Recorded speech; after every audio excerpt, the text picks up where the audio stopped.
Assalamualaikum warahmatullahi wabarakatuh. Waalaikumsalam. Selamat pagi, kabarnya baik apa baik? Oke, hari ini kita akan melanjutkan pertemuan kita yang minggu lalu yang kita akan membahas tentang perubahan undang-undang. Undang-undang kita, Undang-Undang Dasar Negara Republik Indonesia tahun 1945 bisa dikatakan mengalami transformasi konstitusi, di mana mengalami beberapa perubahan. Oke, selamat datang. Kita memahami perubahan undang-undang yang sudah berlalu berapa kali? Perubahan undang-undang? 4 kali, oke. Dalam mempelajari transformasi undang-undang ini, kita akan belajar tentang perubahan besar konstitusi kita, di mana konstitusi adalah dasar dari penerapan segala lini kehidupan. Maka semua yang kita lakukan, semua yang kita alami akan berubah sejalan dengan perubahan Undang-Undang Dasar Negara Republik Indonesia tahun 1945. Oke, perubahan dalam Undang-Undang Dasar Negara Republik Indonesia tahun 1945 maka akan mengubah juga sistem ketatanegaraan Indonesia secara dasar atau fundamental. Tujuan pembelajaran hari ini adalah sampai semua harus memahami hasil setiap amandemen atau perubahan dan apa dampaknya terhadap kehidupan kita sehari-hari. Siap? Siap ya? Oke, kita lanjutkan. Mengulang minggu yang lalu, perubahan Undang-Undang Dasar tahun 1945 memiliki beberapa latar belakang. Yang pertama adalah tonggak perubahan era yang pernah kita alami di tahun 1998 sebagai tonggak runtuhnya Orde Baru dan munculnya era reformasi, di mana pada saat itu ada tuntutan dari masyarakat yang melalui mahasiswa yang menuntut adanya perubahan sistem ketatanegaraan. Latar belakang yang kedua, Undang-Undang Dasar 1945 yang asli dinilai terlalu memberikan kekuasaan besar kepada presiden. Dan itu yang perlu dirubah, nanti kita akan melihat perubahannya di mana. Yang ketiga, tuntutan demokratisasi dan perlindungan HAM yang harus semakin kuat. Sekarang ikuti perintah saya. Kalau sampai saya tanya, setuju apa enggak ada perubahan? Ada pembatasan presiden ini. Setelah hitungan 10, nanti silakan mengelompok setelah saya hitung. Yang setuju di pojok sebelah kirinya Bu Nati, yang tidak setuju di sebelah kanannya Bu Nati. Paham? Siapkan alasannya.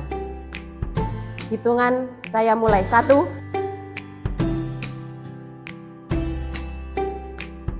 9, 10. Itu ikut setuju apa ikut ragu-ragu? Setuju? Oke, berarti setuju semua ya? Tidak ada yang tidak setuju. Berarti semua setuju dengan amandemen undang-undang yang pertama. Semua ada pembatasan. Setuju dengan yang berlaku sekarang. Gitu ya? Alasannya Safi apa? Setuju. Kenapa kok perlu ada pembatasan? Untuk apa?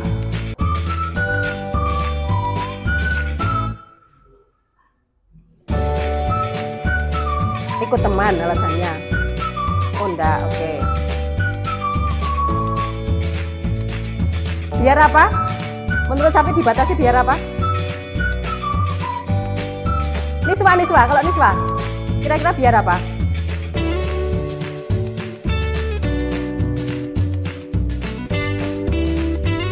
Negara asing. Jessica? Oke, biar tidak seenaknya sendiri, tidak merasa paling berkuasa. Septian? Atau septi? Tony.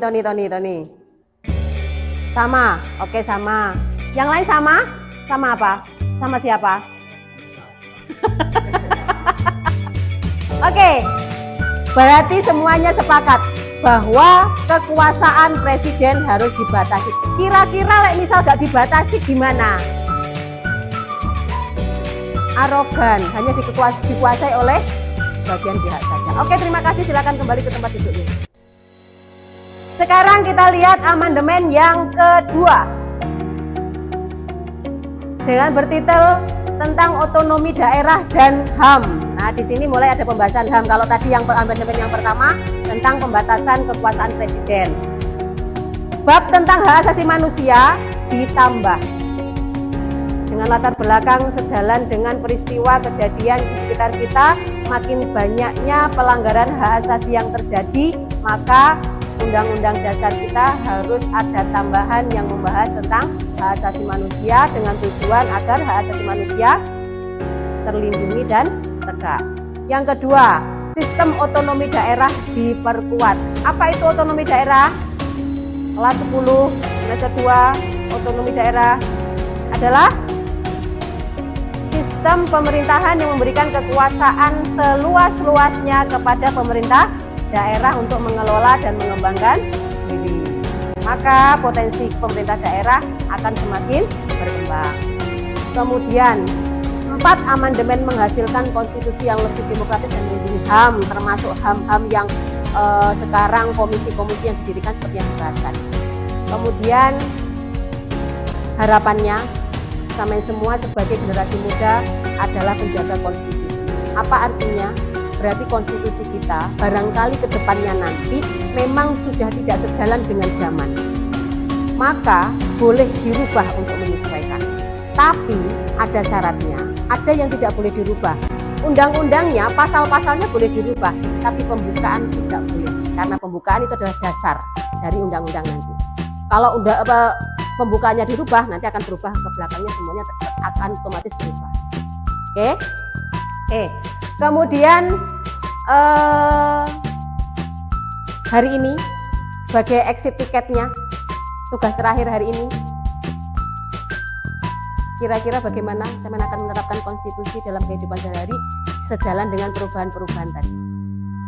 Sebentar lagi sudah umur 17, ada yang menjadi pemilih pemula, berarti betul-betul menjadi pelaksana demokrasi. Mungkin setelah umur 17 atau umur memenuhi syarat, ada yang mencalonkan diri menjadi legislator, anggota DPR. Safi yang mau mencalonkan. Nanti yang dapilnya Safi dipilih ya, Safi ya. Apapun alasannya, jadikan dia anggota DPR. Silakan, boleh ditulis di bukunya. Kira-kira apa yang mau Samen lakukan dengan adanya perubahan-perubahan tadi?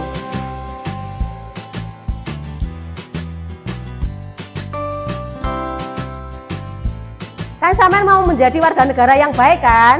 Nah, menjadi warga negara yang baik itu berarti siap melaksanakan Pancasila dan Undang-Undang Dasar 1945. Hari ini kita membahas tentang perubahannya. Perubahannya apa saja tadi? Yang tadi kita sebutkan tadi. Nah, dampaknya adalah ini. Terus kira-kira Samen mau ngapain dengan dampak perubahan yang seperti ini? Yang mau Samen lakukan di kehidupan sehari-hari apa? Masya Allah.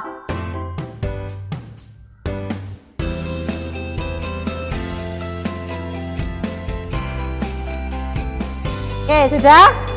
Silakan dilaksanakan dalam kehidupan sehari-hari yang Samen tulis itu. Terakhir untuk PR minggu depan, silahkan dicari perubahan yang terjadi itu di pasal berapa saja. Berarti nanti amandemen yang pertama ada di pasal berapa saja, amandemen yang kedua di pasal berapa saja, tentang apa, amandemen yang ketiga juga sama seperti itu, yang keempat juga sama seperti itu.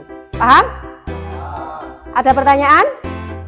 Kalau tidak ada pertanyaan, saya akhiri. Wassalamualaikum warahmatullahi wabarakatuh. Waalaikumsalam.